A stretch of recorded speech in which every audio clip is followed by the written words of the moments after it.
আজিজুল হক তামিমকে কাছে পেয়ে এক সংবাদকর্মীর সেলফি তোলার আবদার। হতাশ করেননি অনূর্ধ্ব-19 দলের অধিনায়ক, হাসি মুখে মিটিয়েছেন সেই আবদার। তামিম ঠিক যেভাবে হাসি মুখে ছবি তুলেছেন, একই রকম হাসি ছিল পুরো দলের মধ্যেই। কারণটা সবারই জানা, শ্রীলঙ্কাকে 3-2 ব্যবধানে হারিয়ে সিরিজ জিতেছে বাংলাদেশ।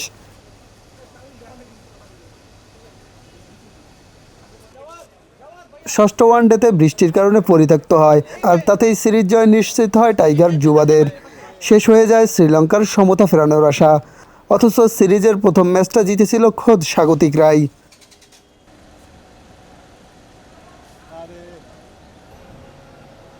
শুক্রবার দুপুর 12টার দিকে ঢাকায় ল্যান্ড করেছে তামিম জাওয়াদদের বহনকারী বিমান। এরপর জুনিয়র টাইগারদের ফুল দিয়ে বরণ করে নেওয়া হয়।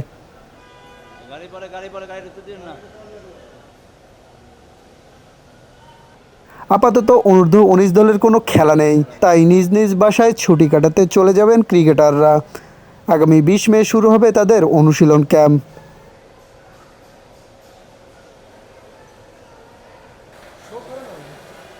মাজিদুল ইসলাম মাসুদ, ডেইলি ক্রিকেট।